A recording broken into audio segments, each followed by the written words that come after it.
It has encouraged us. Nabi Sallallahu Alaihi Wasallam has motivated.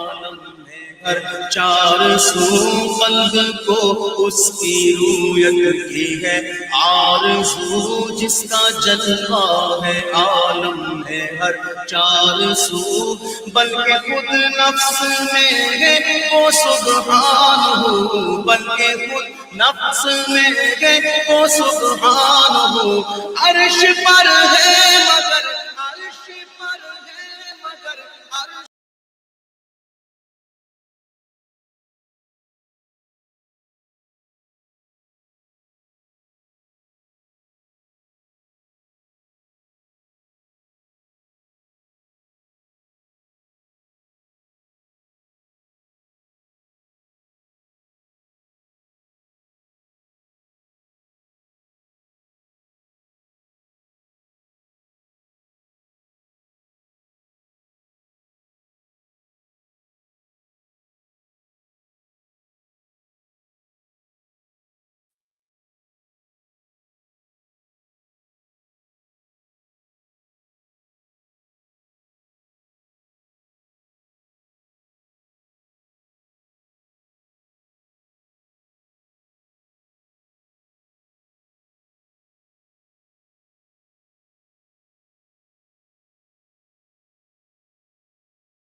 And Ebrahim Gangat is a memory for many of us and a father figure to a lot of us as well in the media industry. In this year, 2020, at the radio station, we have decided to put together a tribute to Muslim broadcasters.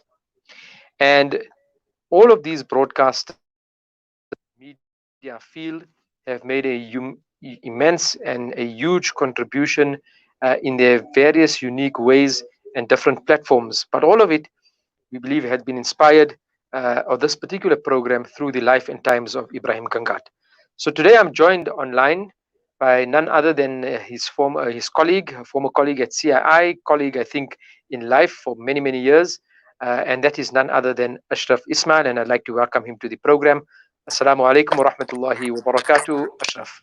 Wa alaikum salam wa rahmatullahi wa barakatuh, Brother Azhar. It is an absolute honor and privilege to be with you this morning, with all our listeners, on a very, very special tribute to late Brother Ebrahim Gangat. Now, much has been said about his life over the last year in different programs, and particularly after his passing away.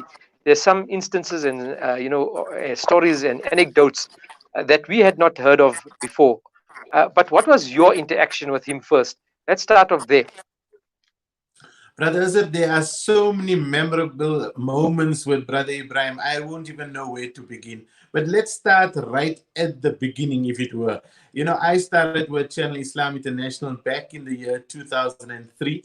I had just returned from Hajj. In fact, somebody had actually tipped me off that, I should consider starting a motoring road safety program on the channel. And I knew very little about it. And of course, I was then led up to meeting Brother Shamshir and Brother Umar Farooq, etc. But along the way came Brother Ebrahim Gangat. And, of course, I had to bring myself up to speed very quickly. I had to bring myself to making sure I knew who the presenters were, what the programs were, what the programming content was, etc. And I tell you, Brother Ebrahim just came to my assistance, and he was such a person that just lit up a room. The moment he walked in, you had this character about him that knew, you could just tell this is Brother Ebrahim. And then he had that loud, hearty laughter that would just sort of capture everyone's people's attention. He was that sort of a person. He would go for the heart and soul, like what I would always say. What a wonderful person. He led us, he assisted us, he guided us together with Brother Shamshir.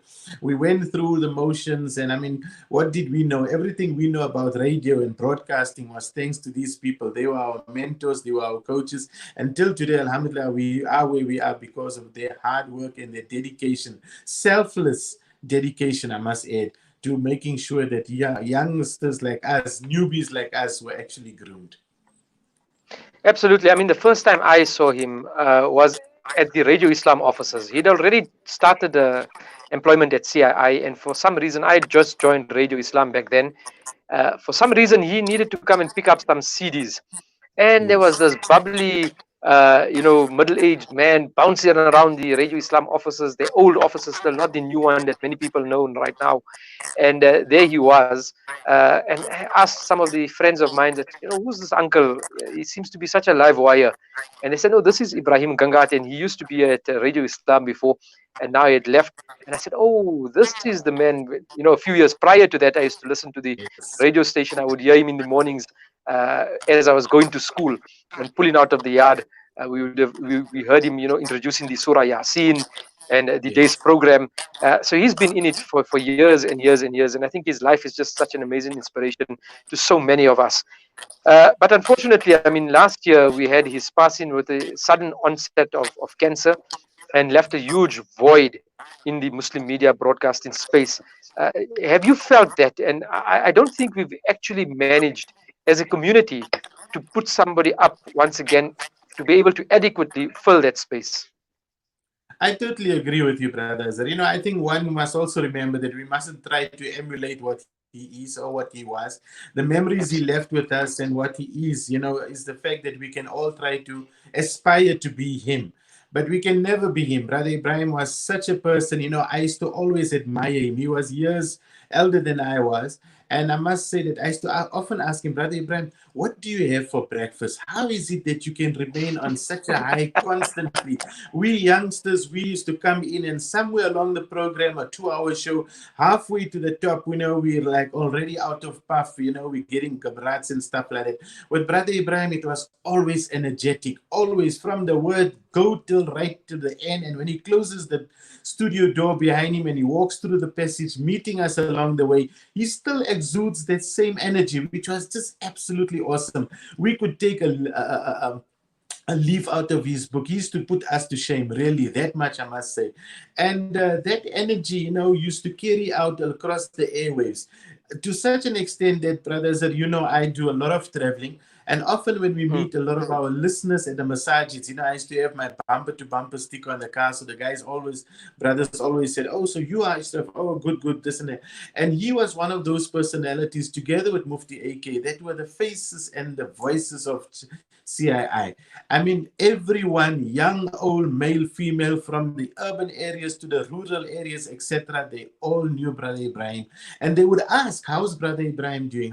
Please give him our salams, convey our best, our regards and everything, and make lots of dua, inshallah. It was the kind of amazing personality he had, heartwarming. He would capture people's imaginations. And that's why to try and fill his shoes, it's a very, very difficult task, and it's like I say, that's just the personality. Remember also, there's a side of him that is the professional broadcaster, the guy who would go out there and be able to conduct those interviews that many of us were afraid to handle, whether it was with a politician, a government official, or whoever. But he asked the questions that many of us feared to handle.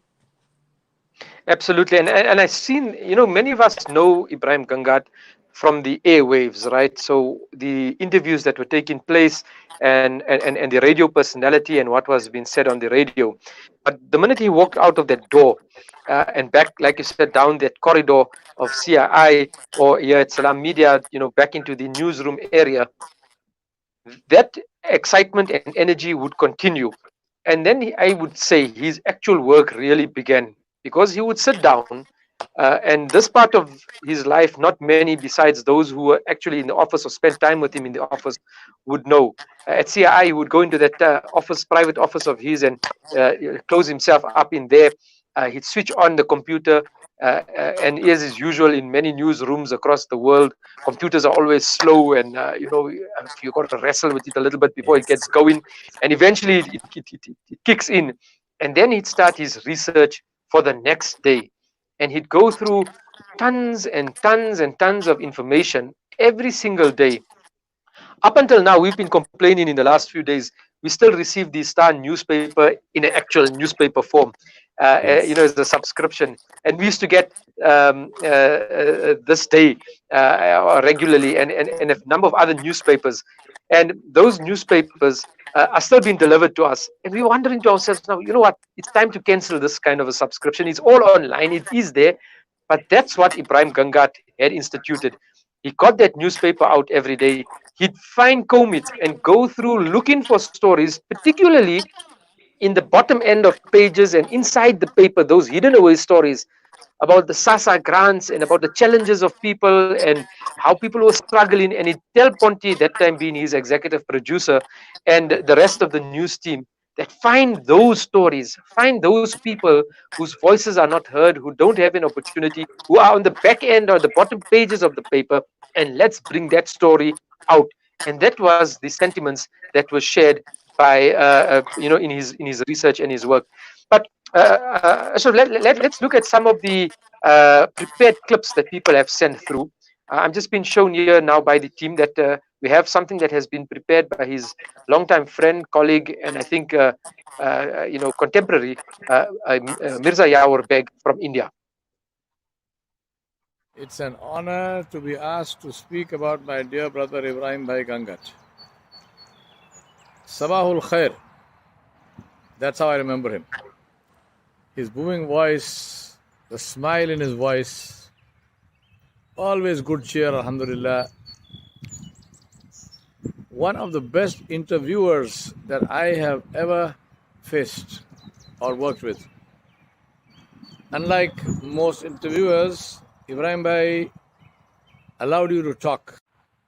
Then Ebrahim Bhai would always end by asking me to recite some Quran.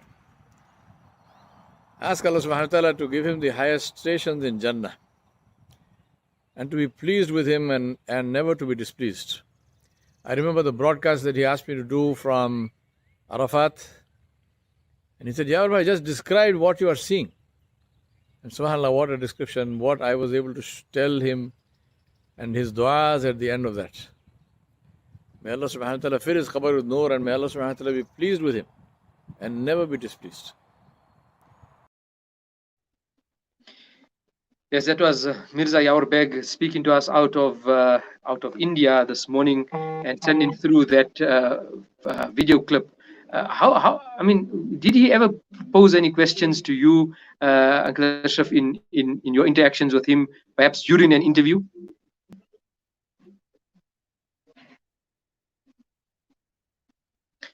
Uncle Ashraf, can you hear me? Okay, we can't hear you. Just unmute the button there, perhaps. All right, we're struggling to hear Ashraf Ismail. Let's get the technical guys onto this one. I think powerful words, Yaur Beg that morning, and telling us about the interviewing skills that Ebrahim Gangat had and the pertinent questions that he could phrase. Many a times as we would travel around the country and interact with people and speak to people about Ebrahim Gangat after his passing, that was one of the salient features. The manner in which he was able to extract a question from an interview, the follow-up question to that, and sometimes to be able to ask that difficult question while still keeping a smile on his face and allowing a chuckle to come out even from the guest, despite the guest knowing that he was being nailed with that particular question. That was a specific skill that Ebrahim Gangat, I believe, had in his radio career. Let's see, we've got Ashraf Ismail back online. Can you hear me this time? All right, no, still struggling to listen to us or to get that audio feed on the other hand. So we have a number of and have also produced for us a series of videos and video messages as tributes to Ebrahim Gangat. And if you could line up the next one on that end, Ziad, if you got the next one ready. Let's see, Inayat Wadi, I think, is the next person that we have. And Inayat Wadi, as you know, has been a senior presenter at Salaamedia for several years now. Also a long-time presenter at Channel Islam in the evening programs, doing a lot of the stories around different and alternative views. And that's why the program is currently called The Alternative View, based on Inayat Wadi and his production over the last 12 months here at Salaamedia. But in those nightly programs, he had the opportunity to host and look at a number of various guests presenting alternative views to the mainstream or mass media production. And he has put together this video clip in honor of the late Ebrahim Gangat. Well, I've been told that it's not Inayat Wadi, it's rather Mauri Salakan that's ready. And Mauri Salakan, as you know, has been behind the Free Afia campaign for many years out in the United States of America. And the Free Afia campaign in South Africa, along with a few other people, has by and large been led in the media industry by Ebrahim Gangat over the last couple of years. So Mauri Salakan out of the United States. أعوذ بالله من الشيطان الرجيم بسم الله الرحمن الرحيم Assalamu alaikum. It is my understanding that we have arrived at the anniversary of the passing of our brother Ebrahim Gangat, and I've been invited to share a few thoughts. I only knew brother Ebrahim from a distance, but I was impressed with what little I knew. His knowledge, his spirit of commitment to Islam, and what it requires of us, especially those of us operating within the public sphere. With that said, I would like to make dua for my departed brother in Islam. It is also my understanding that one of the prayers of our beloved Prophet sallallahu alaihi wasallam for the deceased, with a slight modification, was the following: O Allah, our brother Ebrahim Gangat has come to you leaving behind his deeds, his family, and his home. Accept the best of his deeds. Give him a better family and a better home. Expand his grave, Ya Allah, and provide it with light. Do not let his grave be a trial for him beyond what he has the capacity to bear, and do not let his passing be a trial for his loved ones beyond what they have the capacity to bear. Forgive his sins, Ya Allah, and admit him to paradise. Ameen. Assalamu alaikum wa rahmatullahi wa barakatuh.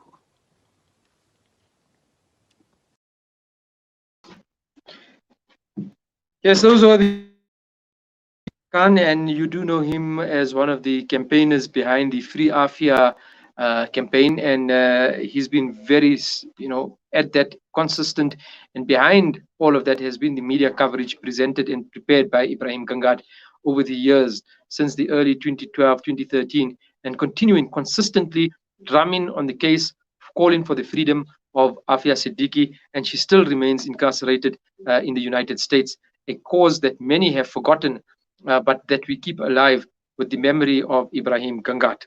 And that was the type of radio presenting, radio courage that was required, going up against the entire establishment when nobody else was prepared to speak about that.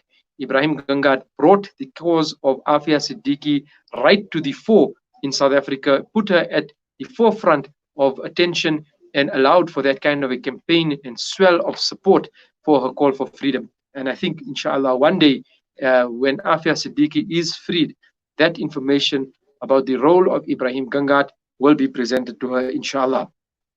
But we cross now back to Ashraf Ismail. Hopefully this time he can hear us. Ashraf, assalamu alaikum. Are you there now?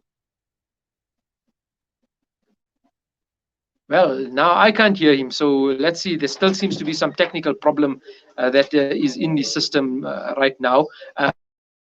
Resolve that so we can get Ashraf freely talking to us, and he can hear us and we can hear him. But continuously, if you look at the life of Ebrahim Gangat, and I think you're going to be able to see it as the program progresses, the type of people that will be coming on to issue messages of support and to be able to look at the content that he has provided and the platform that he has given to these individuals and the causes that they are associated with, will give you the idea of who the man was and what he represented. The next person that we want to bring on is none other than his daughter, Zainab Gangat, and we welcome her to the program. Assalamu alaikum wa rahmatullahi wa barakatuh. Wa alaikum salam wa rahmatullahi wa barakatuh to you, Azhar, Wadi, and the esteemed listeners of Salaamedia. Jazakallah khairan. Thank you so much for making time for us this morning. It's 1 year since the passing of your beloved father, and we also understand that last night you had the tragic passing of your grandmother, Hajara, at the age of 94, the mum of Marhum Ebrahim Gangat. May Allah fill her cover with Noor as well. Almost 1 year to the date exactly in the Gregorian calendar. Tell us, I mean, what is the family going through right now, knowing that you had it's 1 year and now having another passing in the family? Azhar, Wadi. From the beginning of Ramadan, it's been a very, very traumatic and difficult time for us as a family as a whole, you know, from my aunts to especially my mommy and my sisters, because we brought a lot of memories. A lot of memories were brought back, you know, from the time, because it was from that time that Daddy, now really his health, you know, deteriorated and declined. So on each day of the Ramadan, on the first, on the second, we would remember what Daddy went through, you know. And then when it came to the 7th of Ramadan, it was that day that now we said, you know, Allah Ta'ala had took him away. So on that, but the first week of Ramadan was a very, very emotional and difficult time for us. And then we tried our best, you know, to incorporate the spirituality of Ramadan and, you know, to keep us our momentum going. And from the day Daddy passed away till now, we always thank Allah subhanahu wa ta'ala, you know, for giving us this trial or this difficulty and this test during the month of Ramadan, because we feel that had it been done in any other time, we don't know how we had cope, because at that time, we know in every life of a believer, the spiritual side is very, very high, you know, in terms of fasting and the Taraweeh and the recitation of the Quran. So this year again, and it was just a few days that it passed, and on Thursday, we received a call that our daddy or our granny took ill, and, you know, we were walking around or running around for permits and stuff like that yesterday and the day before. It was difficult and stuff. And then yesterday, just before Asr, just after the Asr Salah, we received a call that Daddy is no more, you know. So it was really, it's a really very, very difficult time for everybody. And also the time, you know, everyone kept on saying today's Daddy's here. And yesterday then we received the news that his mom is no more. So the family is in a very, very traumatic time. But through all that we are going through, we still thank Allah subhanahu wa ta'ala, and we continue. We try our best. Yes, I know he always used to mention at the office his special love that he had for his mom, and the, you know, connection that he had with her, and the relationship that he maintained with her. And perhaps we can ask our engineers on the other side to get a nasheed on a mother prepared that side, just to play it out. I know he would have a few that he would always go to when it came to talking about mothers and reaching out to the love of the mother. And he managed to, with, you know, to really portray the relationship that children need to have with their parents. And he managed to convey that along the airwaves very, very effectively, that relationship between parent and children, that the respect that is required, the love that needs to be given. I think he gave his and selected a lot of time on the radios, whichever one it was, the Radio Islam, Channel Islam, and Salaamedia. He paid a lot of attention to that relationship between the parent and the child. So let's see if we've got the nasheed ready. Yes, we've got it ready. Let's play this one out in memory of Ebrahim Gangat.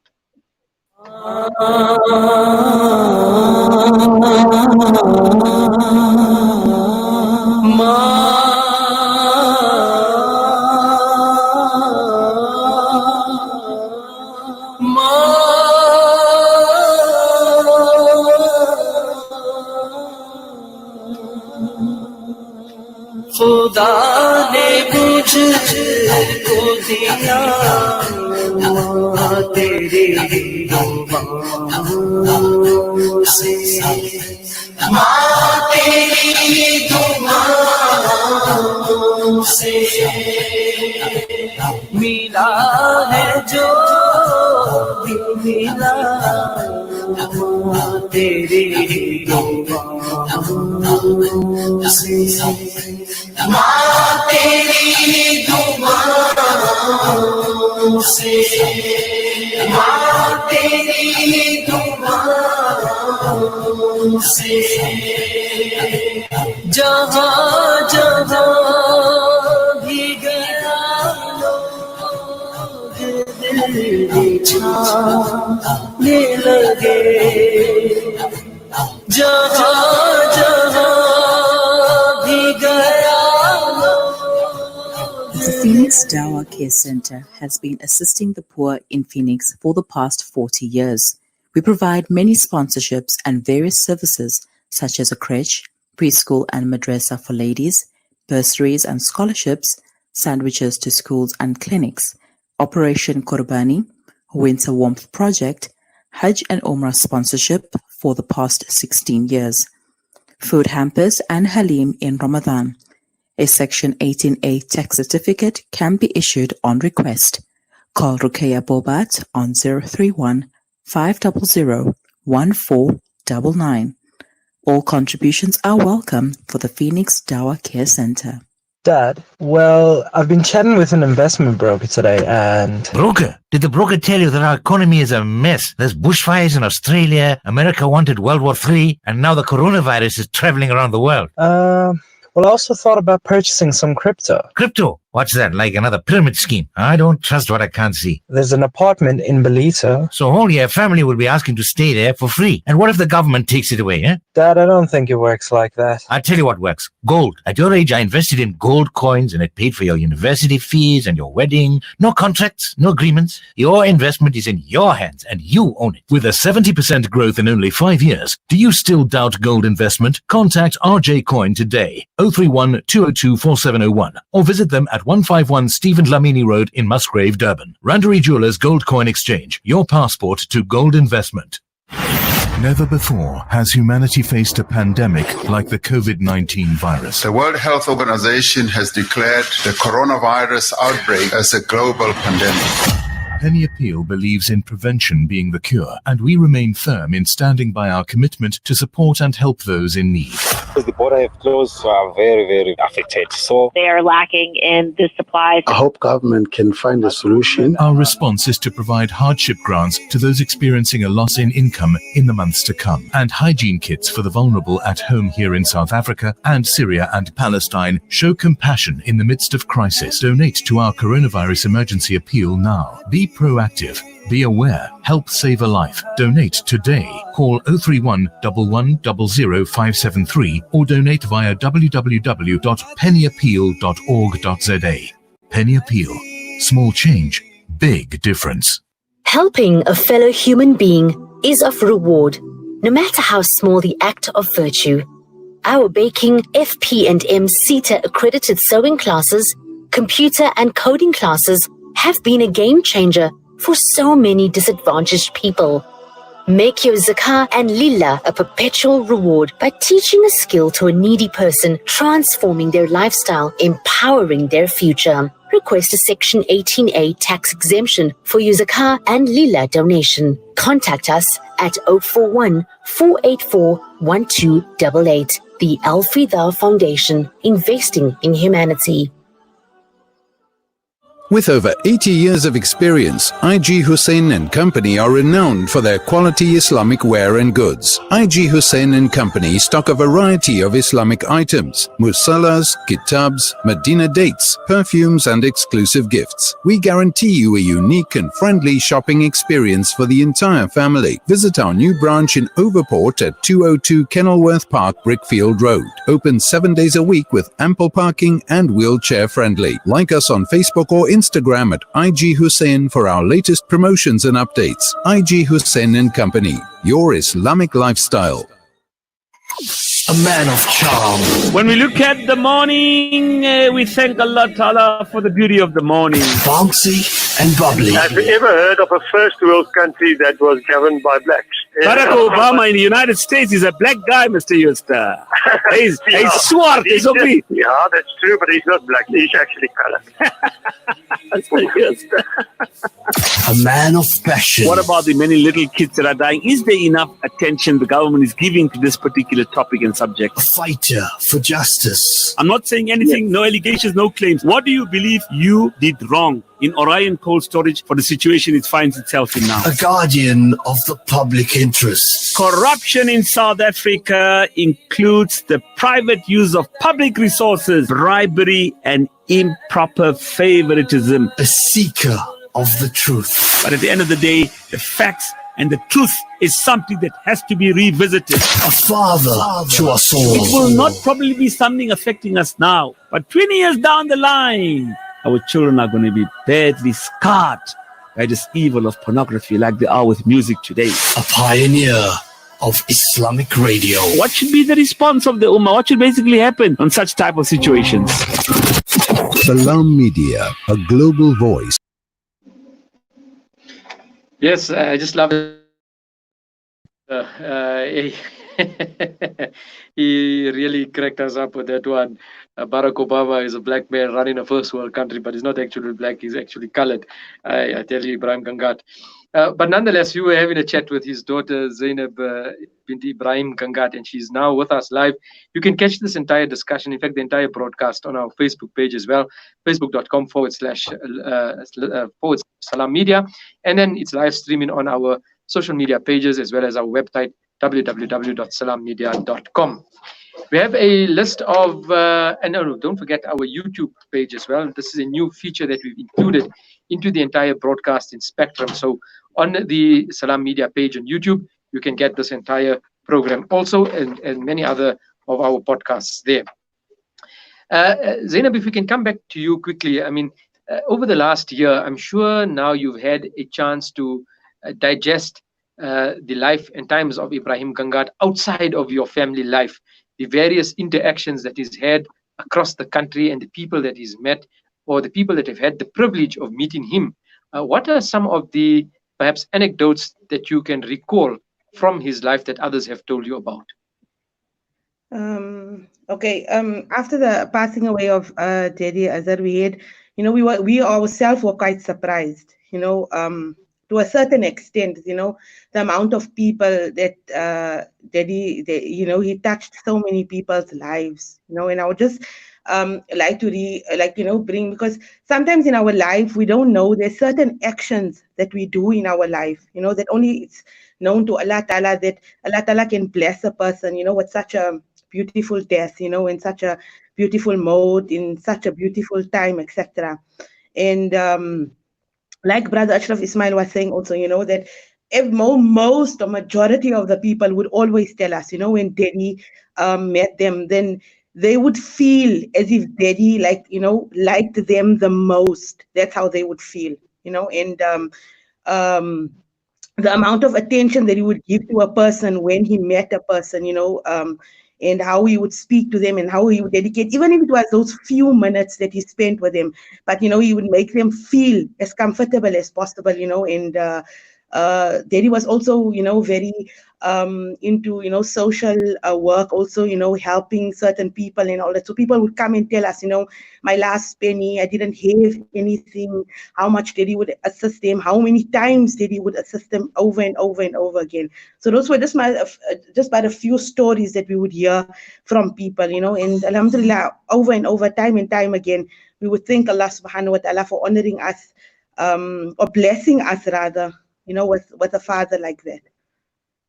Absolutely, and I think we remember quite fondly the coffee and the bread and the butter that you would bring for us on a daily basis, fresh loaf of bread every single day.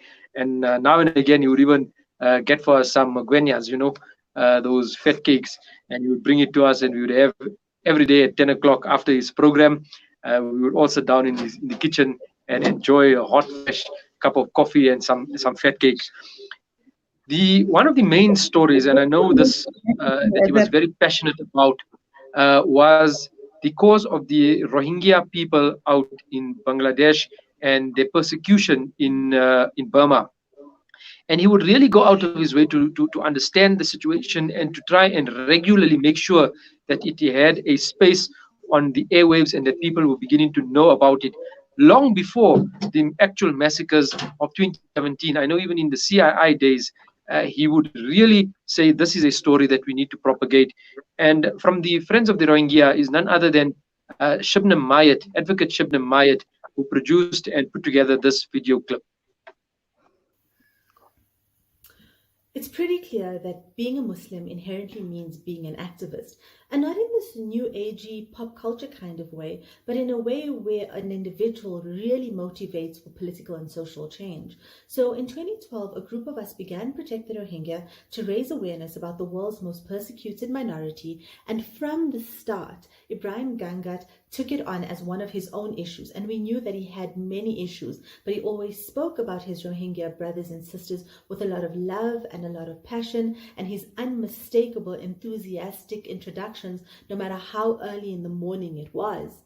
And if there's one thing that we can do for the oppressed in the world, is to care, and to do so with a sincerity and never to remain silent while others suffer. Ebrahim Gangat did all of the above with so much of heart. May Allah subhanahu wa ta'ala accept his efforts and use him as an example for all of us, inshallah. Yes, that was Shibnam Mayat of Protect the Rohingya, and that was one of the key stories, as I said, always encouraging us and reminding us that, hey, Azhar, what are we saying about the Rohingya? What's the news about the Rohingya?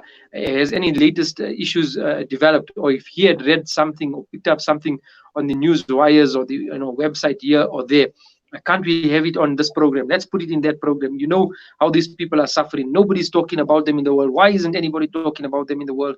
And I suppose there were many other issues like those as well that we'll bring up in the later parts of the program. But Zainab, if I can come back to you, what were some of the lessons that you as his daughters had learned from him about the cause of humanity, about the persecution of people, and how to stand up for justice? Yes, Azhar. If I could just come back to the story of the bread and the fat cakes and the coffee, and that if I could just eat something, there were so many things, that Daddy kept close to his heart. The thing about the bread issue was, sometimes at home there would be one loaf of bread when Daddy would leave, and we all know Daddy left exceptionally early in the morning to be most of the time early for his program. So that was now the loaf of bread that was left for the family, and he would always okay, I'm taking this one, and you guys can, or you people can sort yourself out later in the morning.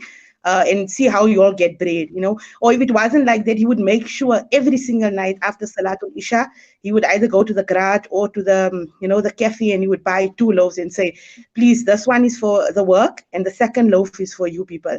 And if the coffee ran out or whatever, then he would make sure. I remember the story of the fat cakes. There was a lady, I'm not sure exactly the geographical, at Salaamedia, but he would always tell us there was a lady sitting at a robot early in the morning, and this lady had a bucket of fat cakes, and he really admired her, and Daddy had, a lot of admiration for people who would go out, even if they earned that little pennies, but they worked hard for that money instead of going to beg or, steal, etc. like that. So he believed that he needed to support this lady every day. And he's doing 2 in 1 because he supports the lady. That's a good thing, alhamdulillah. And then also that he would make all those workers at Salaamedia very happy. So that was the story of the. We could taste the love and the care and the consideration in those simple slices of brown bread and butter, stock margarine. I know he used to like buying stock margarine, and we could taste the love that he had put into all of that. It was a simple breakfast that we all enjoyed together as a team.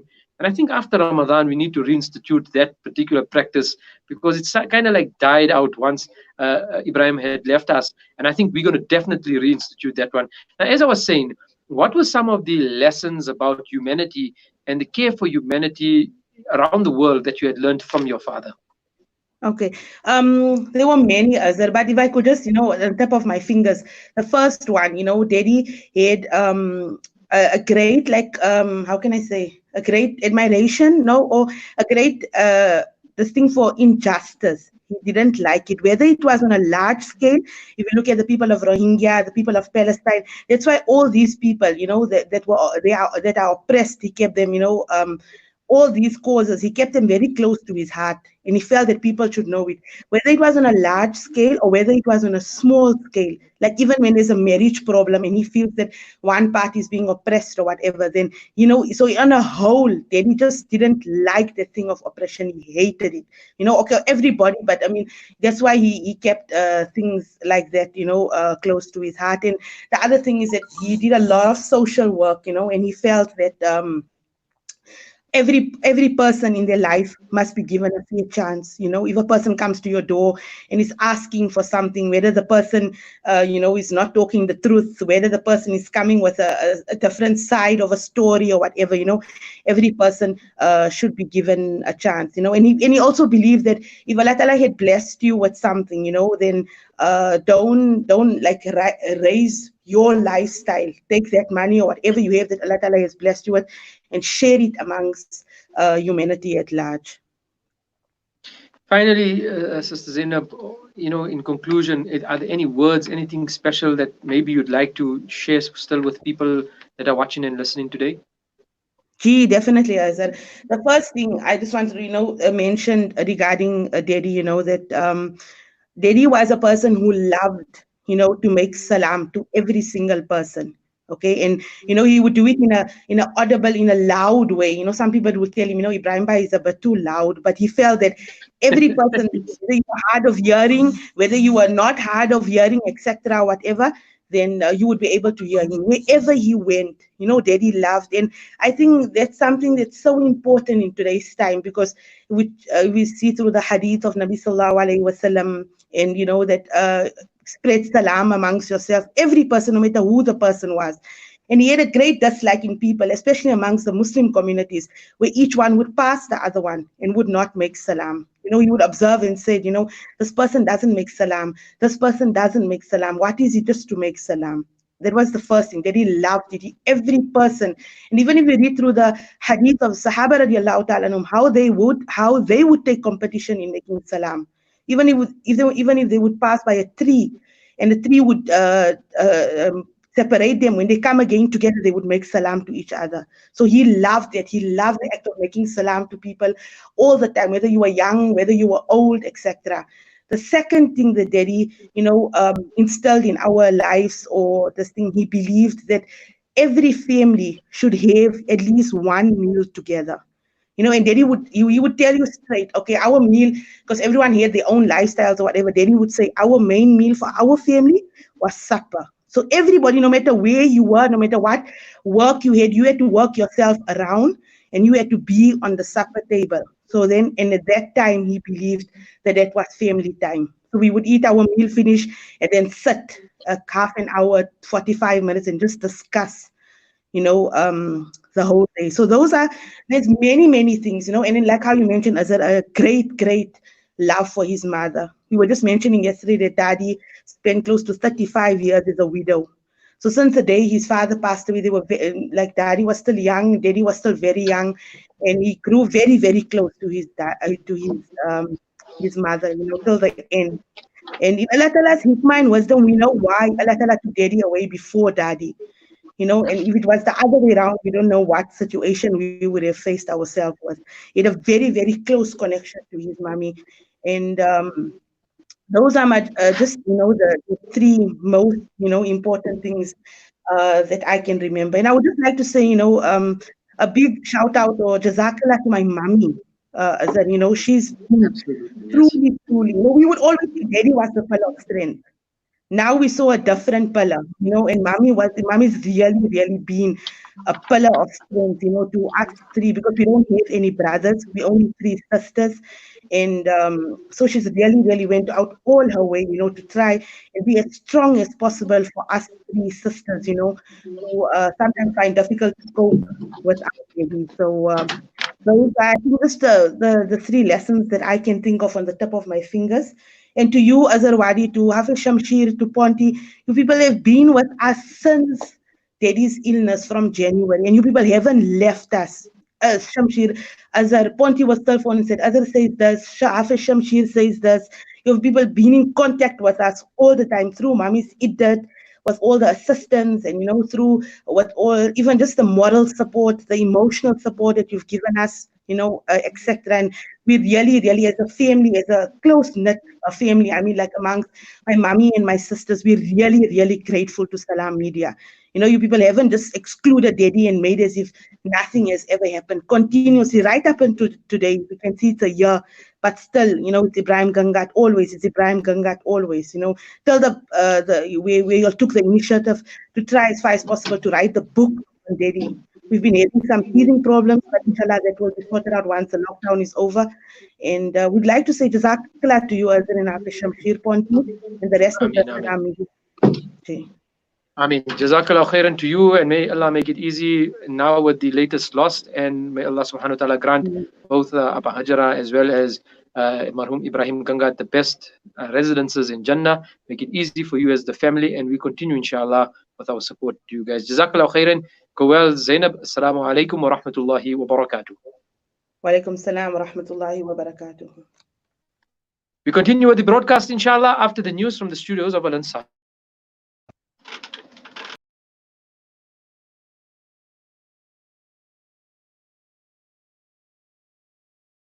Sheltered during the lockdown period.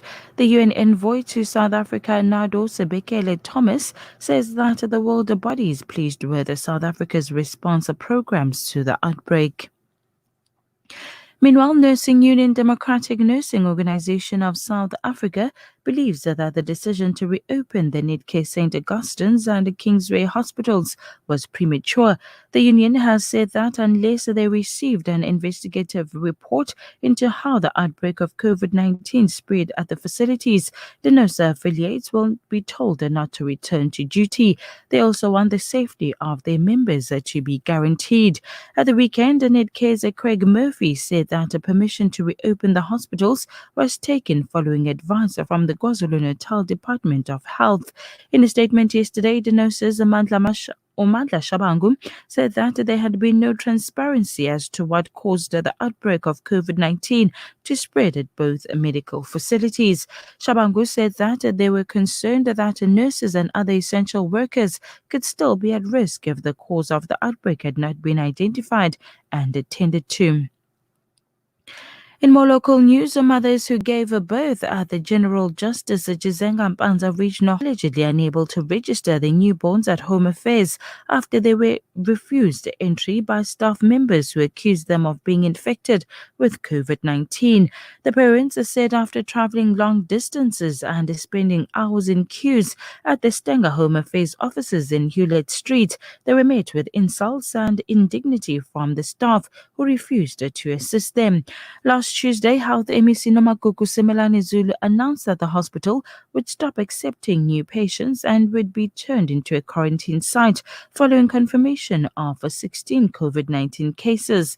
Those infected include 9 mothers, 2 babies, 4 doctors, and 1 nurse. Cyril Mqabe, Department of Home Affairs provincial manager, said that their staff members felt unsafe and could not risk putting their lives in danger. However, he said that doors were now open with the office fully functional and mothers were now welcomed to register their babies. And finally, coronavirus restrictions will be eased in Senegal. President Macky Sall said late yesterday, with nighttime curfews shortened and mosques reopened. He said that COVID-19 disease would continue to circulate for at least another 3 months, even under the best case scenario. Under the new rules, curfews will run from 9 p.m. to 5 a.m., shaving 2 hours of the current restrictions. Mosques will be reopened for prayers during the holy month of Ramadan, and churches will also be allowed to accept worshippers. Markets and businesses which have only been allowed to open only a few days a week during the lockdown will only need to be closed for a day's cleaning each week. Restrictions imposed on public transport will also be eased, though schools will not begin reopening until next month. Senegal has been relatively lightly hit by the COVID-19 pandemic, suffering 86 cases and 19 fatalities, according to the official figures. Taking a look at temperatures this morning: Durban 19 to 26, Richards Bay 19 to 26, Sulundi 15 to 26, Ladysmith 11 to 27, and Margate is at 18 to 24. We now cross over to Pietermaritzburg for more news on 105.6 FM. Making news in PMB, the Msunduzi Association of Residents and Ratepayers has lodged an objection against the proposed hikes of water and electricity tariffs due to come into effect in July. In its 2020 and 2021 draft budget that is now out for public comment, Msunduzi proposed an 8.1% tariff increase for electricity and 9% for water. These are being passed on by bulk service providers Mgeni Water and Eskom directly to consumers. MARR chairperson Anthony Walder-Hussein had proposed the tariff increases come at a time when many households are in extremely difficult financial positions, with any increase in monthly expenditure worsening the situation. Walderson also wants the city to explain the basis of the proposed 9% increase in the water tariff and requested that Msunduzi provide detailed information on how the municipality intended to improve the process of revenue collection. In the accompanying letter addressed to the municipal manager, Mododa Mkatide, Walderson suggested that the proposed rates be reconsidered and justified in line with the project consumer price index and inflation indices, adding the municipality must also take conscious of the severe economic hardship being faced by many citizens due to COVID-19 lockdown. However, municipal spokesperson Tobeka Mfumbata had said the city would not be commenting on individual objections. Take a look at weather conditions today: Pietermaritzburg 25 degrees, Newcastle 24, and Moirova 22. That's it from Radio Al Ansar News Team. I'm Kadir Adam. Audio stream across the world on radioalansar.co.za. Are you the ultimate urban woman? Juggling between a market. Salaamedia, your link to a spiritual Ramadan. لا تقل لي وحدي أو كيف السبيل أنت بالتحدي تصنع المستحيل.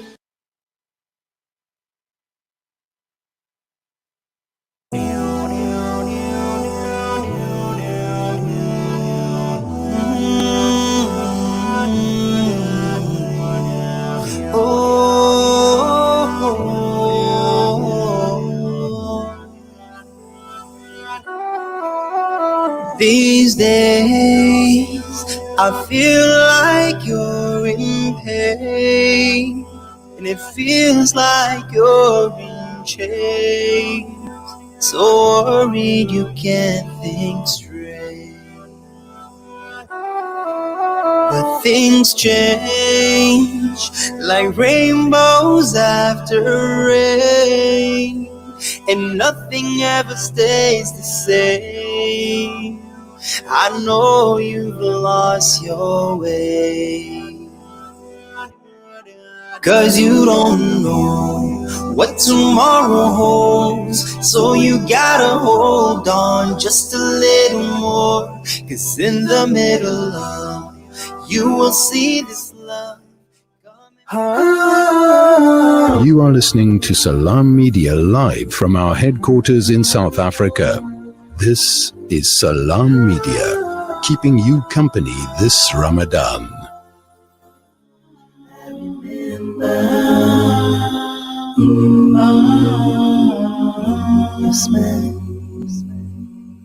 Where there's a right, there is no wrong. I always thought we were so strong, but our time just flew right by. There wasn't a chance to say goodbye. I'm so confused, I feel all alone. Deep in my heart I know Allah has called you home, but yet your smile still lingers in my mind. And yet it's so hard, I just break down and cry. I remember your eyes find a way to melt my heart. Most of all, I remember your smile.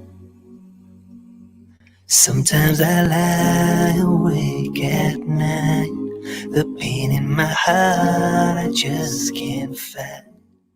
Why did you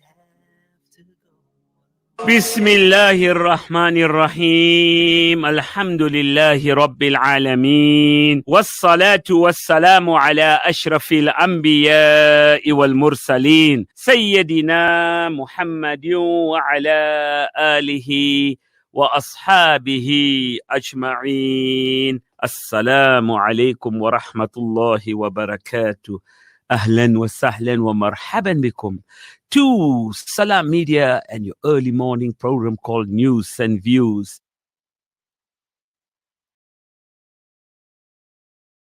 That's much. Yes, that was the iconic voice of Ebrahim Gangat.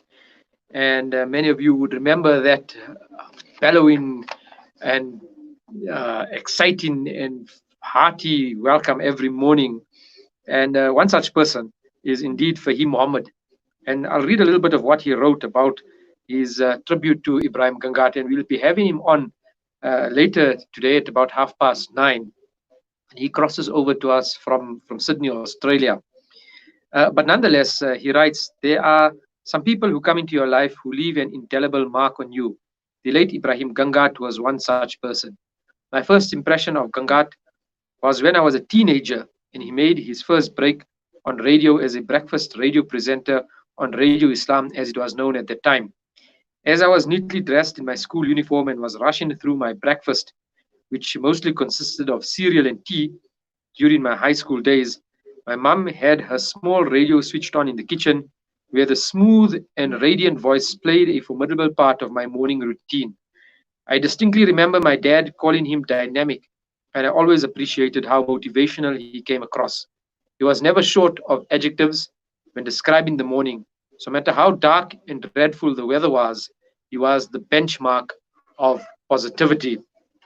And those were the words of Fahim Muhammad. We'll be speaking to him later in today's program, a tribute to Muslim South African broadcasters inspired by Ebrahim Gangat Rahmatullah Alayhi. And today we look at his life. It just so happens to be that exactly on this day, 1 year prior, in 2019, on the 12th of May, the Gregorian calendar, he passed away and left this huge void in the Muslim media broadcasting space. But without further ado, let's take the financial indicators this morning with Nafisa Saider of Randery Jewelers. Assalamu alaikum wa rahmatullahi wa barakatuh. In your financial report today, South Africa's rand weakened yesterday as optimism over global economic recovery faded, with investors turning back to safe haven assets as a second wave of novel coronavirus infections hit South Korea and Germany. The rand is likely to remain volatile and highly susceptible to international events. In your markets this morning, the rand trading at 18 rand 51 against the dollar, 22 rand 82 to the pound, 20 rand 2 cents to the euro, and 4 rand 93 for 1 Saudi Riyal. And the gold price is flat from yesterday, with a weaker rand taking your coin prices a little higher. The crude rand this morning at 34,510 rand. The Zahab medallion is 33,070 rand. The gold dinar is 6,750 rand. And your quarter dinar is 1,770 rand. That's it from me today. Stay safe, inshallah. Assalamu alaikum. Dad, well, I've been chatting with an investment broker today, and... Broker? Did the broker tell you that our economy is a mess? There's bushfires in Australia, America wanted World War III, and now the coronavirus is traveling around the world. Well, I also thought about purchasing some crypto. Crypto? What's that, like another pyramid scheme? I don't trust what I can't see. There's an apartment in Belito. So all your family will be asking to stay there for free. And what if the government takes it away, eh? Dad, I don't think it works like that. I'll tell you what works. Gold. At your age, I invested in gold coins and it paid for your university fees and your wedding. No contracts, no agreements. Your investment is in your hands and you own it. With a 70% growth in only 5 years. Do you still doubt gold investment? Contact RJ Coin today. 031-202-4701 or visit them at 151 Stephen Dlamini Road in Musgrave, Durban. Randery Jewelers Gold Coin Exchange, your passport to gold investment. This Ramadan, we will face new challenges, we will stay apart so that we can all meet again. This Ramadan, South Africa faces food insecurity. Desperation still surrounds the people of Syria. The struggle continues in Gaza. The plight remains in Yemen. This Ramadan, with Islamic Relief, you can help save a life. For just 400 Rand, you can help feed a family. You can ease the burden. You can quench their thirst. This Ramadan, with Islamic Relief, you can be the answer to a prayer. This Ramadan, how will you share your zakah? Visit IslamicRelief.org or contact 0800 111 898. Yeah. The next generation of technology data. Sign up for our unbelievable and red deals today by buffering. You'll love our fiber speed and data carrying capacity. It's your landline. Our fiber service. Make great calls and retain your existing telephone number. Sign up with Creative Data today. That's Creative spelled CR8TIVEDATA. Visit our website www.creativedata.co.za or call 072 999 2127 now. You are listening to Salaamedia live from our headquarters in South Africa. This is Salaamedia, keeping you company this Ramadan. This Ramadan, Africa Muslims Agency will be providing 12 million meals to those in need across the globe. Help us reach this goal. Sponsor a food hamper at 1,000 Rand per family, an iftar suhoor meal box at 80 Rand, or feed an entire village or refugee camp for a day at 12,000 Rand. Your participation is required. Call Africa Muslims Agency on 011 834 8685 or donate online at africamuslimsagency.co.za. Africa Muslims Agency, inspiring the spirit of Salaamedia, your link to a spiritual Ramadan. لا تقل لي وحدي أو كيف السبيل أنت بالتحدي تصنع المستحيل. Yes, welcome back to the program and join /Salaamedia as well as the broadcast waves of Al Ansar in Durban and Pietermaritzburg, One Nation FM out in Polokwane, as well as to our live streaming platform on YouTube at Salaamedia. Just search it, you find all of it. Today's entire broadcast is available on these platforms and will soon be available on soundcloud.com as a strictly podcast broadcast. Now, some messages coming in through WhatsApp. One says from Pietermaritzburg, Brother Muhammad saying, I remember meeting yourselves and Ebrahim Gangat at the souk. I can never forget that meeting. And another saying, please bring back News and Views.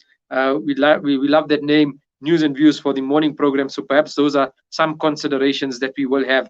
If you can send any of your messages to our WhatsApp number and we will play them out if they are voice notes or read them out if they are typed script. But right now it's time to join Imran Chunara, personal excellence coach and mentor and the CEO of the Africa Muslims Agency. Today I just understand that he's discussing life, and what an apt topic to have at this particular point as we look at the life of an icon in the South African Muslim industry, media industry, none other than Ebrahim Gangat. I'd like to welcome now to the airwaves and the broadcast platforms Hafiz Imran Chunara. Assalamu alaikum wa rahmatullahi wa barakatuh. Alaikum assalam wa rahmatullahi wa barakatuh. Azhar, and of course, it's a day to remember or to think about life. And you're rightly said so. I mean, it's the marhum Ebrahim Gangat. I mean, it's subhanallah, may Allah fill his qabr with nur and grant him the highest place in Jannah. And that's why I think it's appropriate to talk about life today. Because you look at a life like his and a life well lived and full lived. I mean, it's incredible to me. And I think, that's something we want to chat about for a few moments this morning, is that we need to challenge ourselves constantly. And just listening to you read some of those messages out as well, and me trying to think about the energy and the zest for life that he had, and just the smile and the positivity and the vibrancy of this man, even in his older years. It's just amazing, absolutely phenomenal. And you can truly say a life fully lived and well lived, alhamdulillah. And I think this gets it's kind of gets me thinking a lot this morning about, we have this mentality. We say life is short, and we say you only live once. That's kind of the mentality we have. Life is short and you only live once, and we say that all the time, and yet we don't actually behave like it. Now, first of all, you don't live once. You die once. You live every day. So you don't live once. You live every single day of your life. Now, you choose not to put life into your life, though, and I hope you kind of get that point. Because most people are walking around day to day as if life is already over. Even if you're going through a really tough situation right now, if you have breath in you, if you have life, the essence of life in you, you're still alive. That is an incredible blessing. It is unbelievable. If you had nothing else in this world, but you had breath, you have an incredible blessing. So when you think about it, as long as you have life in you, you should be living like you are alive, not behaving as if life is over. Now, I hate to be so in your face about it, because imagine the person taking their last breath. Imagine that person taking their last breath and having regret maybe, or having, I wish I could breathe another day so I could do something different. My father used to tell me growing up, he said, live like you're going to die tomorrow and plan like you're going to live forever. He said, plan like you're going to live forever. So plan, have big dreams, big plans. Plan for the future, plan for 50 years from now. Plan, just go crazy planning, but live like you're going to die tomorrow. So if you knew for sure you were going to die tomorrow, if you knew 100% certain, but you still had the energy that you have today, let's say you're walking around today, but you knew, if you just knew tomorrow you were going to die, whatever, but you knew for certain you were going to die tomorrow, you would absolutely live today. Maybe you'd be more spiritually inclined. Maybe you'd hug your kids more. Maybe you'd be kinder to your spouse. Maybe you'd be kinder to people around you. Maybe you'd, you'd do something. If you knew for certain you would die tomorrow, you'd do something different. So I want to ask you now, is that, are you doing today what you would be doing if you were certain you would die tomorrow? Think about it, guys. That's a powerful thing to understand and to contemplate.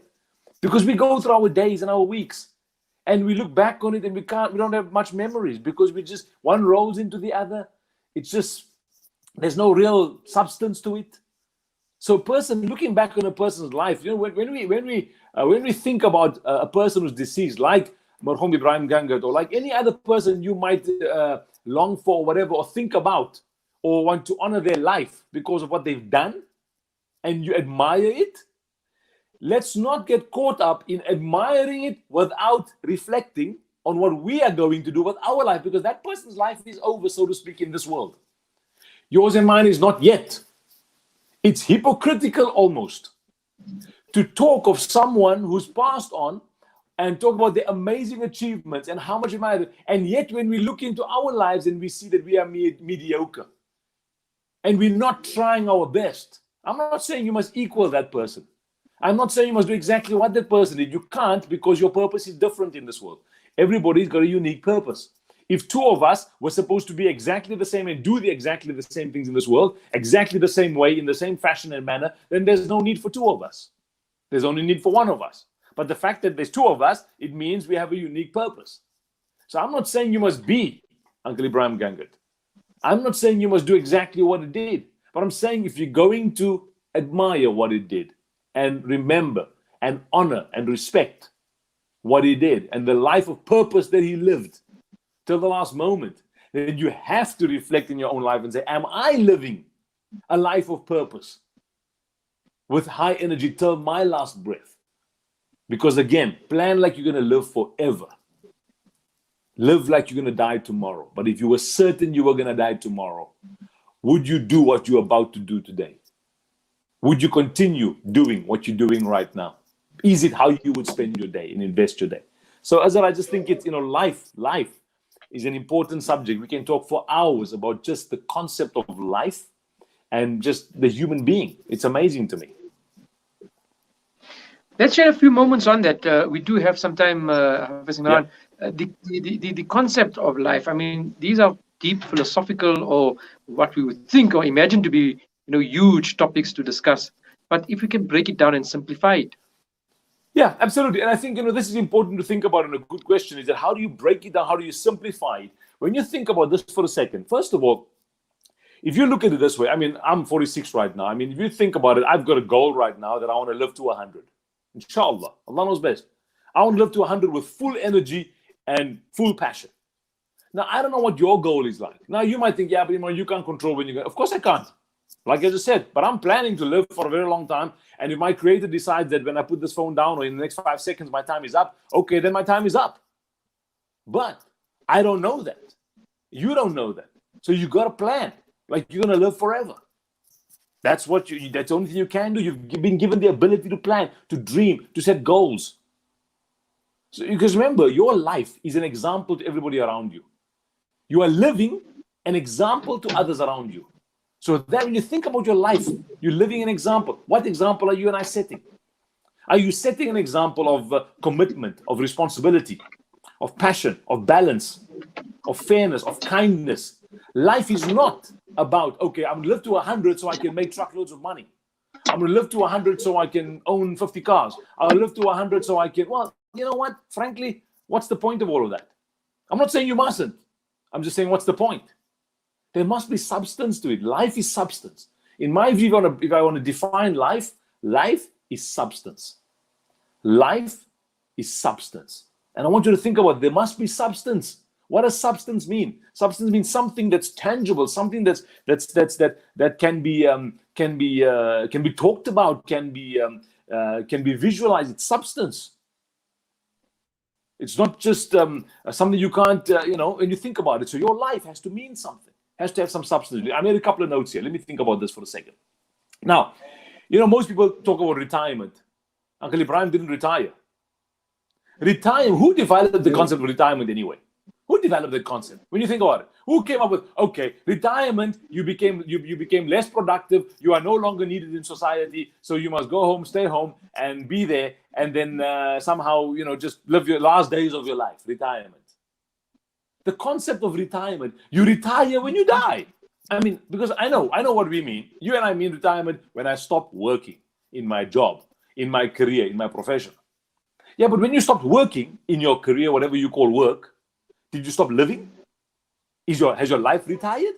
No. We take a man-made concept like retirement and we make that as if that must apply to our life, which means that I'm retired from my work or professional career. It means I've stopped living a productive life. Nonsense. That's not a concept of life. That's a man-made concept, retire. Why did we develop that concept as human beings? Because we wanted to show people when they are no longer necessary in society and we'll stop paying you, so go stay home, we employ someone younger to fill your position. So you are currently retired. Get rid of that mentality of retirement. Now, I don't mean work till the day you die, and just work hard. No. Just change the concept of retirement in your head. It's still your life. Too many people, when they retire, they go downhill. What I mean by that, there's so many stories of big CEOs, of directors, or big professional doctors, or whatever the case is. And the day they retire, literally sometimes there's studies to say that within 5 years they pass away. Now you could say, yeah, okay, well, it was their time anyway. I agree. But they feel so unproductive in life because society, as a nation, as a society, we discard them because they retired. They're still alive. Absolutely. They're still alive, and that's important. Hafiz Imran Chunara, Personal Excellence Mentor, CEO of the Africa Muslims Agency. Jazakallah khairan. Thank you so much for, once again, those inspiring words, and I think it ties in beautifully today with the tribute to Ebrahim Gangat. Allah continue to take work from you and many, many more years, I'm sure, in this life, inshallah. And this show is brought to you by the Africa Muslims Agency. You go well. Assalamu alaikum wa rahmatullahi wa barakatuh. Shukran, salam wa rahmatullah.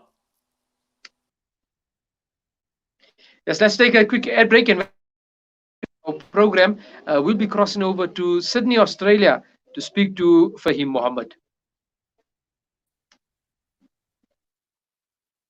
This Ramadan, Africa Muslims Agency will be providing 12 million meals to those in need across the globe. Help us reach this goal. Sponsor a food hamper at 1,000 Rand per family, an iftar suhoor meal box at 80 Rand, or feed an entire village or refugee camp for a day at 12,000 Rand. Your participation is required. Call Africa Muslims Agency on 011 834 8685 or donate online at africamuslimsagency.co.za. Africa Muslims Agency, inspiring the spirit of. Discover the Africa of your dreams and surround yourself with her spectacular beauty. Relax beneath her serene sunsets and explore wildlife at its natural best. It's where the pride of Africa comes together. The Kwantu Private Game Reserve. Get to know the Big Five or cruise on an elephant safari game drive. Interact with lion and tiger cubs and enjoy world-class halal cuisine while we pamper you during your 5-star stay. Indulge in the true African experience. For reservations, call now on 042-203-1400 or visit kwantu.co.za. The Kwantu Private Game Reserve, the place of gathering. Willowton Group, manufacturers of Sunfoil, Sunshine D, and Delight, supports the Stay Home Save South Africa campaign and calls for all South Africans to heed the call to help stop the spread of the coronavirus pandemic. Practice social distancing, wash your hands regularly with soap, avoid touching your face, and cough and sneeze into your elbow or into a tissue and throw it away immediately. Together we can beat this. Together we have hope. Visit sacoronavirus.co.za for more information.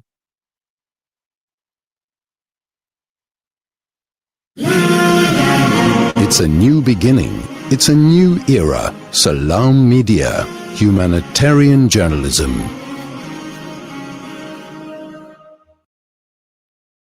Today we have the story for you. This one talks about the greatness of Allah Rabbul Izzat. So inshallah we sit back. And this is something we cherish every single day of our living life, the greatness of Allah Ta'ala. Who Allah Rabbul Izzat is. Allah Ta'ala's place for us in our lives and around our lives. So many wonderful mercies. It is for us to accept those bounties and every single day to thank Allah Ta'ala. Allahumma ma asbaha bi min ni'matin aw bi ahadim min khalqika faminka wahdaka la sharika lak falakal hamdu walakal shukru. One of the systems and methods of responding to Allah Ta'ala through appreciation is that we do and carry out the commandments of Allah Ta'ala. And the life of Sayyidina Muhammad Rasulullah Sallallahu Alaihi Wasallam, a beautiful, a wonderful life, an honorable prophet, Imam of the Anbiyas, the beloved of Allah, mercy unto mankind, so beautifully I read this morning. Can any pen of any human being do justice to the life of Sayyidina Muhammad Sallallahu Alaihi Wasallam? Never ever, never ever. We can write, but how much can we write about Nabi Sallallahu Alaihi Wasallam? But today, our story takes us to a wonderful and a beautiful lesson. Allah is great. Rejuvenating media day by day.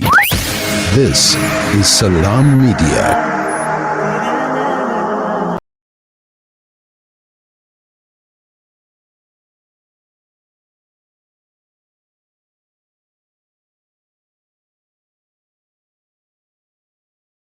Let's unmute the mic. There we go.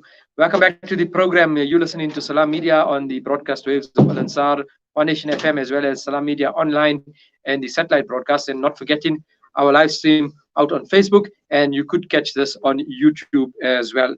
It's an entire morning program, a tribute to the life and times of Ebrahim Gangat. And as we were reading earlier, just prior to the interview there with Imran Chunara of AMA, a tribute that was penned by Fahim Muhammad, a colleague of Ebrahim Gangat, telling about his first impressions when he heard Ebrahim Gangat on the small radio that was switched on in his mum's kitchen while he was putting on his school uniform many years ago. And we joined now online by Fahim, who's out in Sydney, Australia. Assalamu alaikum wa rahmatullahi wa barakatuh, Fahim. Are you there? Can you hear us? Yes, there we go. Okay. Assalamu alaikum. Yes. Wa alaikum salam wa rahmatullahi wa barakatuh, Azhar. Yes, can see you loud and clear, can hear you loud and clear, can see you in bright colors of Salaamedia. Wonderful. Jazakallah khairan for joining us this morning in South Africa. I wonder what's the time out in Sydney? We've just finished iftar. 5:05, 5:07 was iftar. So we've just completed iftar. So we've read our Maghrib prayers, and yeah. So we're on the other end of the spectrum. And kind regards and salam to your family. I'm sure they're looking after you quite well this morning, this evening as well. All right. So listen, you penned quite a lengthy article on the life and times of Ebrahim Gangat and your interactions with him. Tell us about it. Where did you hear about him? How did you meet him for the first time? And what were your impressions on meeting Ebrahim Gangat? Yeah, so I think the Ebrahim Gangat started off in broadcasting, at least made a name for himself in broadcasting at Radio Islam, as it's now known, Radio Islam International. And there was this dynamic presenter that came on every morning as I prepared my way to get to school. And my mum had the small radio, and his voice resonated across the airwaves in that bubbly sort of personality. And that's the first time I came across it. I think at that time, any of us at that age, at least, you were never part of the story of Islamic media. So to find a dynamic presenter of that nature that almost blows you away, certainly was something that impressed me. Someone who was already passionate about media, about broadcasting at that age. So he certainly made an impression already in my life when I was in standard 6, standard 7, and I already heard the name. I already sort of knew about him, heard the familiar voice. My first meeting with him was actually very interesting. The first meeting of him, so when he moved from Radio Islam to Channel Islam International, I was there the same time. We actually started the same time, me and him at Channel Islam. And here was this dynamic presenter of Islamic media. And I was there on a Saturday afternoon and busy recording shows because I was doing recorded shows at the time to play on the weekday. And Ebrahim Gangat was there meeting the directors, and they were taking him through the studios. And I immediately recognized the voice. And I went and greeted him, and he made me feel like he knew me forever, right? And he asked me what I'm doing here, and I said, I'm recording, and he thought I'm the greatest presenter in this world. Needless to say, that was my second broadcast, right? But that's, I guess, how he made everyone feel. And that was interesting enough. My first interaction with Ebrahim Gangat was, we actually started off at very different levels, obviously. I mean, he was a breakfast show host. I was certainly only getting into radio at the time as a very amateur presenter. And yeah, that's the start of my story with him. Yeah, and I think everybody, including Salaamedia, as they lost him on their broadcast platforms, realized thereafter what a personality had gone from their offices when he moved from Radio Islam to CII, from CII onto Salaamedia, and then from Salaamedia, obviously leaving, forever. We just then realized the greatness and the lessons that he had taught us, and who had actually walked out of the door. But I see in one of your paragraphs here, you write, Gangat did not enter the radio world for money or fame. And this is it so often happens in the industry of media, where we are interacting and seeing, and people are listening to us, and people are taking guidance, and they tune in, and we almost become personalities. And it can overwhelm a person. But it did not happen with Ebrahim Gangat. Yeah, and I thought about that, and I've been introspecting a lot about his life over the last years. I think we all have, and what sort of lessons we can take from his life. And I think the one thing we have to do with Ebrahim Gangat is we should not box him as a broadcaster alone. And my reason for that is, and I come to that conclusion on this basis, Ebrahim Gangat was first and foremost a humanitarian, a selfless humanitarian. Looked after humanity, knew that his life was bigger than just the airwaves. And that was his primary purpose, right? And overlaying that, here's a man with in-depth knowledge. Now, some of us, well, me specifically, I came into radio broadcasting and I didn't have any knowledge. I had a bit of current affairs and the like, a bit of it, not much. Here's a man that had deep, intense knowledge for current affairs, knowledge of the Islamic on the religious side as well. Added above that, you had a man who was bubbly, had a great personality to him, right? And a layer on top of that, a great broadcaster. So if you look at that, he brought a package to the community, the Muslim community, that many of us would have not reached in our lives, and many of us will not reach in our lives. But it's because of his selfless behavior and his selfless attitude, and we've all seen it. He's never been a man, and I've worked with him many years in the prime of his broadcasting career, when he was at the height of his career, when we should do shows together, when we MC together, we travel together, and here was a man, thousands should gather to see him. Never once did he make himself to be bigger than anyone else. He never done it either for money, which is so remarkable. Absolutely, and we know, yes, he lived that life of austerity right through to the end. Let's take a look at some of the comments we've received from Facebook. May Allah Ta'ala grant the marhum Jannatul Firdaus. We fondly remember him, and when he came to our daughter's wedding on a farm in Winterton a few years ago. What a humble person, and this comes from Ummi Muhammad. Anisa Desai says, may Allah Azza wa Jal grant our beloved the highest place in Jannah. We certainly miss him, and mum, he was a beloved to her mum. Jasmine Kaji says, beautiful memories. May Allah grant Ibrahim Bhai and Mama Jannatul Firdaus. We miss you. Latifa Suleiman saying, Allah grant him the highest places of Jannah. And Nazira Sarang Lahe saying, may Allah also grant him the highest stages of Jannah.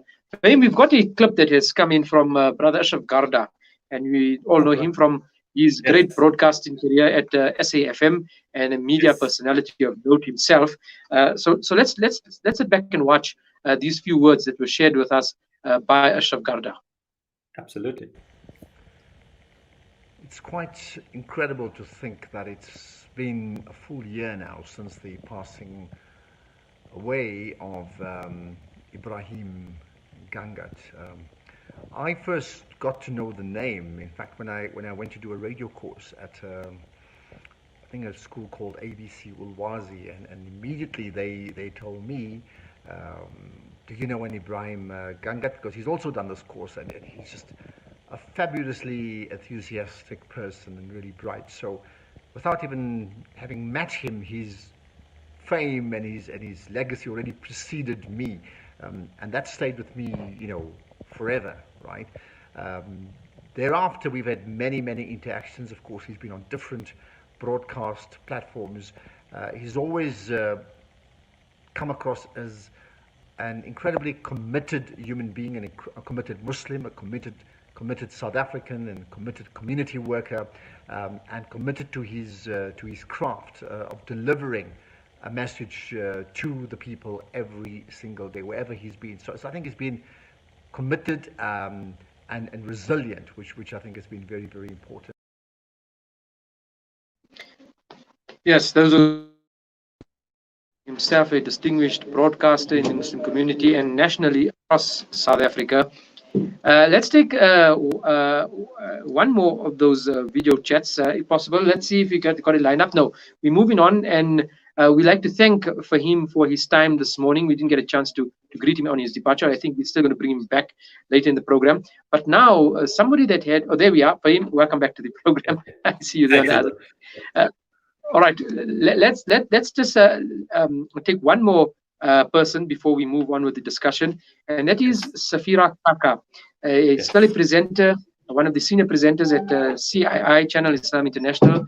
In fact, I think she may be there at the offices right now. Safira, assalamu alaikum, jazakallah, welcome. Wa alaikum salam wa rahmatullahi wa barakatuh.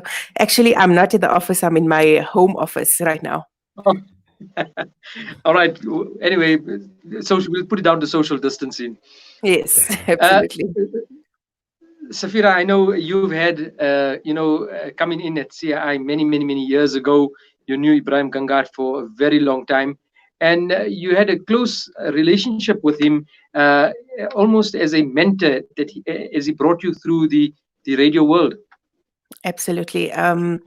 I wrote about this on my blog as well. It was a very personal essay that I shared, but yeah, the story starts off with me as a teenager, and then my parents just deciding one day that they're removing the television from our home, and I was devastated, of course, being a teenager. And then they bring in this radio called Channel Islam, and every morning we hear this uncle on Channel Islam, and I was very resistant to it because I was a rebellious teenager. I didn't want to hear this bayan after bayan after bayan, and nevertheless, nevertheless, we developed a relationship over the radio, and then obviously I started my internship at CRI, and then I met Uncle Ebrahim Gangat, and I often say this, the person that he was on air was exactly the same person that he was in person, and he mentored me, he gave me advice.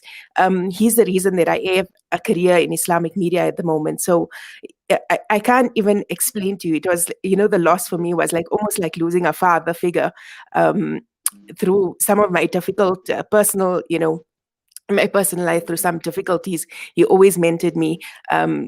It was just an extraordinary relationship, and the loss is felt really and truly up until this day, Azhar. Yeah, I remember those days back in CRI where, you would become that father figure to many of us, and you in particular as well.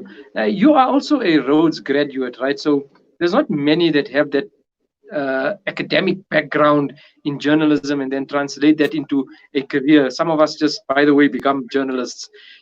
But you have that academic background. And how do you see the journalism that Ebrahim Gangat practiced in the light of what you learned from an academic perspective?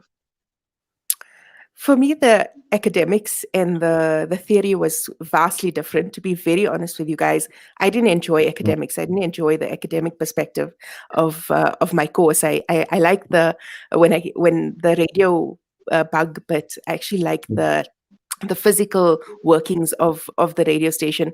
And wow, I learned more from him, from you guys, from you, Azhar, when you did reporting in Syria, from the team, than I actually felt like I learned in academics. Obviously, they give you the theory and what you're supposed to do, what you're not supposed to do, all of those rigid guidelines. But I felt that the hands-on experience with the team is where I really, really learned.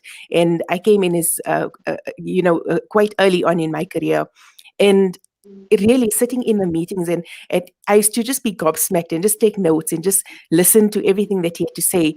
And it was extraordinary the way he gave people a platform, even people that he didn't agree with, and the way he engaged in an interview. For me, I always look at when I hear radio stations and I hear to interview styles, and the way he engaged within an interview for me was something extraordinary. And it's something I know that's one of my failings. I still can't reach that particular perspective, especially when it comes to political interviews and that.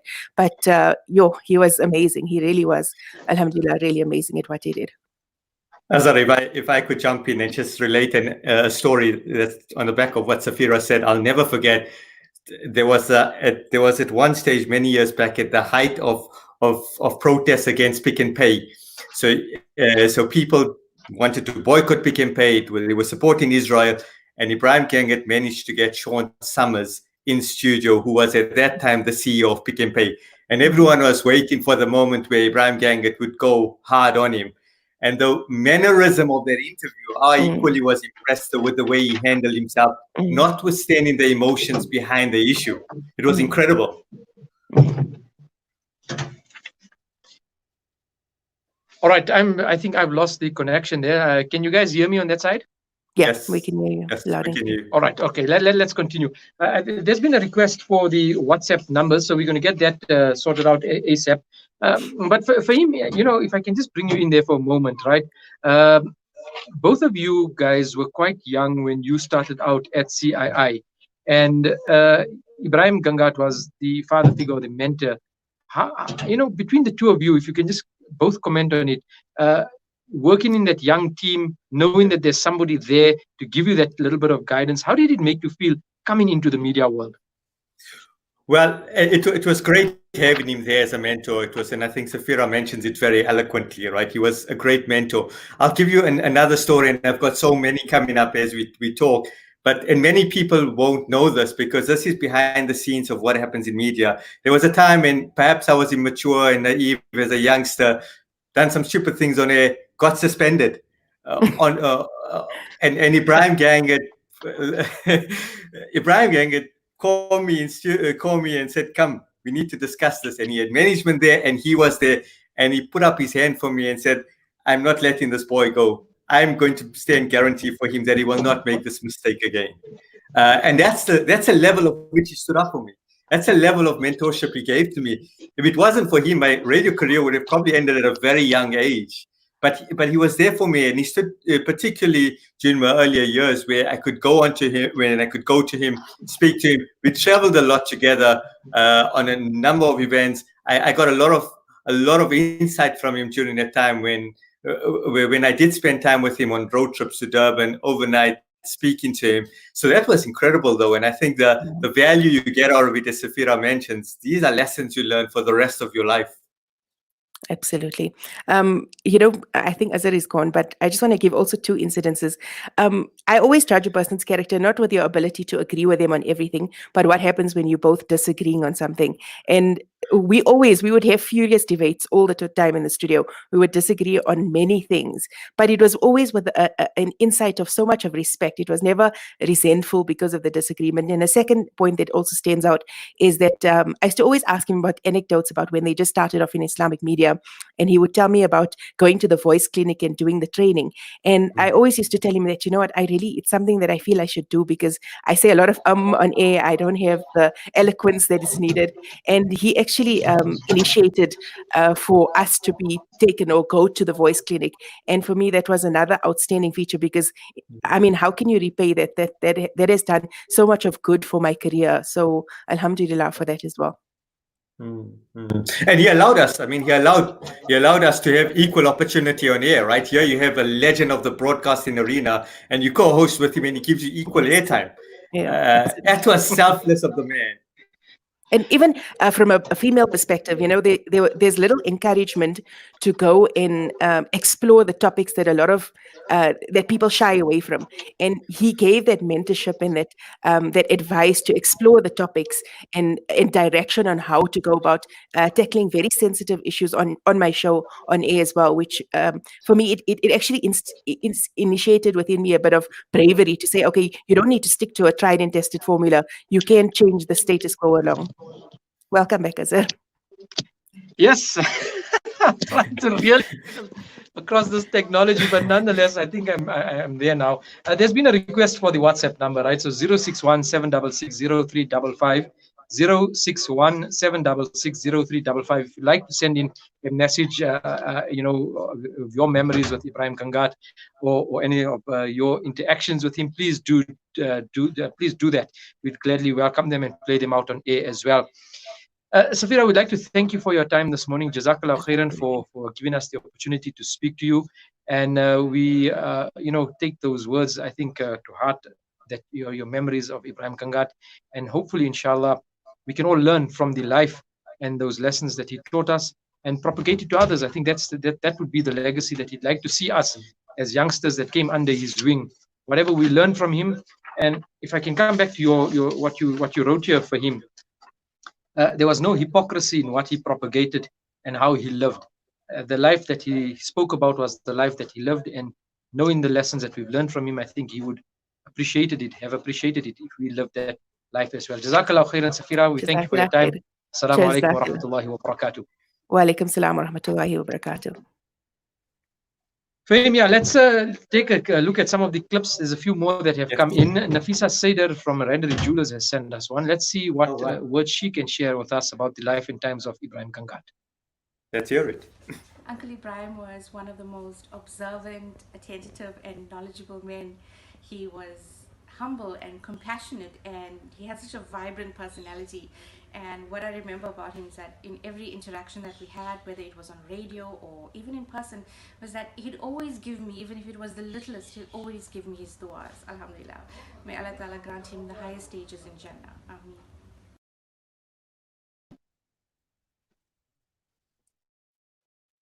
Sentiments of Nafisa Saider, and we'll take another clip because time is against us, unfortunately. Fatima Sukaria, the COO of the Salam Foundation, has also taken some time out to prepare a few words from her side on the life and times of Ebrahim Gangat. There was never a dull moment at the Salaamedia office while the late Uncle Ebrahim Gangat was around. He filled our space with sound advice and cheer. I had the privilege of working closely with him for the last 2 years of his life. He would make light of every situation. He watched the news and read the newspapers diligently, and he looked for newsworthy items to add to his show. A good journalist, always, verifies every piece of information he would say to me. He also taught me about looking at different angles of a news story, and through him, I learned the finer details of the media industry that only a man of his experience could teach. Oh, and he always let me know which supermarkets had the best specials on food items. His caring nature and his genuine concern for those around him will always be remembered. May Allah fill his qabr with noor. Yes, and next up, video that has come in, and this one from Sarfaraz Tekolia, who does the Friday evening show on Salaamedia. This is the video that he has prepared and sent through to us. Assalamu alaikum and dumelang and goeiedag. Yes, and today being the 18th day of Ramadan, 1441, with regards to the tribute of Muslim broadcasters, my memories of Marhum Ebrahim Gangat, rahmatullah alayhi, a giant in the Islamic media space, a mentor towards me, who helped us as young men folk within the media industry to come to great heights, inshallah. One of the earliest memories was obviously as a young boy when I was still at my previous radio station, Radio Islam, back in the day. We'd look in, admiration to the man and one day think I'd like to be like him. He had such a charismatic personality, and even right here at Salaamedia, we'd be together in studio prior to my show beginning, the AM talk, and he'll come in and we'll have lengthy chats. And he'll say, "Vas, my Esther," early in the morning, just created vibe and that energy. We miss that so much. He was such a man with such great, charisma, such a soft personality, but yet such a beautiful voice, and a voice which is heard by thousands across the country as well. We make dua, may Allah subhanahu wa ta'ala grant Marhum Ebrahim Gangat Jannatul Firdaus together with all the marhumin whom we've lost. And that's it from me, Sarfaraz. And the tributes continue to pour from Riyadh Ahmad, another young man that was inspired by Ebrahim Gangat. Assalamu alaikum. I'd just like to say that you'd always be left with a smile on your face after interacting with Uncle Ebrahim, and that you'd always be left with a sense of connectedness when speaking to him. Jazakallah. And finally, we have Farzin Nazir. You may know his melodious voice from all the naats and nasheeds that he renders. These are some of the words that he has shared about the life of Ebrahim Gangat. Assalamu alaikum wa rahmatullahi wa barakatuh. Dear listeners, Salaamedia, thank you, Salaamedia, for asking me to do this short tribute to our dear brother Ebrahim Gangat Sahib. Rahimahullah alayh. May Allah Ta'ala fill his qabr with noor and grant him Jannatul Firdaus. Subhanallah. In life you meet certain people that leave an impression on you and in your life. And Ebrahim Bhai was one of such people. My name, I always call him the ever effervescent Ebrahim Bhai. The ever effervescent Ebrahim Bhai. Subhanallah, he was always jolly, always happy, and you just waited for him, when he had the morning program, his Sabah al-Khair. So, if you got up from the wrong side of the bed and you listen to his programs in the morning, inshallah, you are pepped up for the rest of the day. That was Ebrahim Bhai. Really amazing person. That is what I remember about him. No matter what difficulties he himself was going through, he always put on a happy face. He was always jolly, always very happy. He had a very tough life, but subhanallah, he was always grateful, always recounting the ni'mats of Allah subhanahu wa ta'ala, and that is what I learned from him. That always remember Allah subhanahu wa ta'ala and the great blessings of Allah subhanahu wa ta'ala, no matter what condition you are in. Inshallah, may Allah grant him Jannatul Firdaus and fill his qabr with noor. Ameen. Yes, and finally, constants you can see in all of this. a mentor to many young people. He left an indelible mark on the lives of the next generation that will carry the work of Ebrahim Gangat forward. One comes from Mrs. Ahmed and says she had the pleasure of meeting Ebrahim Bhai some years ago at the Hartley Fair.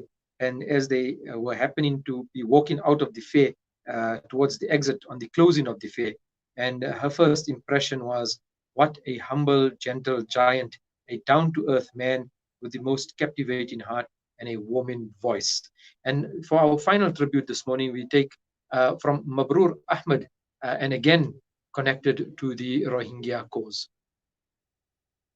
Assalamu alaikum to everyone at the Salaamedia family. I've been asked to say a few words about the great Sheikh Ebrahim Gangat. I don't have any superlatives that could actually test up or measure up to the value of the great brother, the great man. I spoke to him on numerous occasions about the Rohingya issue and about other human rights causes as well. And every single time that I spoke to him, not only did he have the knowledge and the ability to see beyond just the news headlines, he had compassion and he had kindness and he had a fikr which I haven't seen from anyone else before. In this time that he's been away from us, we dearly miss him. We pray for Allah to have mercy on his soul. We pray that he is granted the highest status of Jannatul Firdaus. And inshallah we can be reunited with our great brother once again. Assalamu alaikum. Yes, and in conclusion, a message by Amin of the Al Amin Library in Pietermaritzburg. Ebrahim Bhai visited the Al Amin Library on occasion and had an instant love for the library and a unique bond with myself, which I shall always cherish. I cannot do justice to a personality and a legend who has left a legacy in the Islamic media space. Alhamdulillah, I've known him for the past 15 years. In conclusion, I found Ebrahim Bhai to be a dynamic personality, a true humanitarian, one who sincerely cared for the oppressed. A memory which I shall always remember when my mother, Rahmatullah Alayha, passed away in 2014. His remarkable voice captured the mind and soul of many when he did a 5-minute intro on my mother before he interviewed me on CII for over 25 minutes. And I think that was the life and times of Ebrahim Gangat summarized beautifully. A dynamic radio personality, a true humanitarian, and one who sincerely cared for the oppressed. And he has passed on those lessons to all of us, including none other than our station manager and COO. And I'm going to hand the mic right over to him now. And there you see him sitting there, Ponti Moletsane, who will share the final words. Probably from all of us that you've seen this morning, talking about Ebrahim Gangat and the interaction with which we had with him. The man who's probably had the closest connection is none other than our very own station manager and COO at Salaamedia at present, Ponti Moletsane. Ponti, in conclusion, your words this morning. Assalamu alaikum warahmatullahi wabarakatuh, Azhar, and to the listeners. A truly remarkable man that is the late Uncle Ebrahim Gangat. May Allah Ta'ala bless his soul. And I concur with all the messages, all the comments that came through this morning. He was truly a people's person. He cared for his colleagues.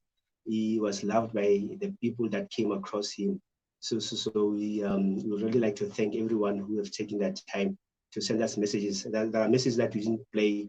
I know, for instance, there's a message from Sakina, an ex-broadcaster at Al-Ansar, who was also saying that he misses him and he remembers how he covered his late cousin's death. And there's also Mulana Lukman King, who also sent his tribute. And there's many more videos that we could not play because of time. But yes, he's a legend that deserves to be praised for his wonderful efforts. And when we have taken this conscious decision here at Salaamedia to really uphold his legacy and preserve it. Absolutely. That brings us to the end of today's program. Jazakallah khairan for tuning in. As we said, it's live on Facebook as well as on our YouTube page. You can get it there. And I'm sure the SoundCloud podcast will be available very soon. From me, Azhar Vadi, and the rest of the team. Fi amanillah. Assalamu alaikum wa rahmatullahi wa barakatuh. Allah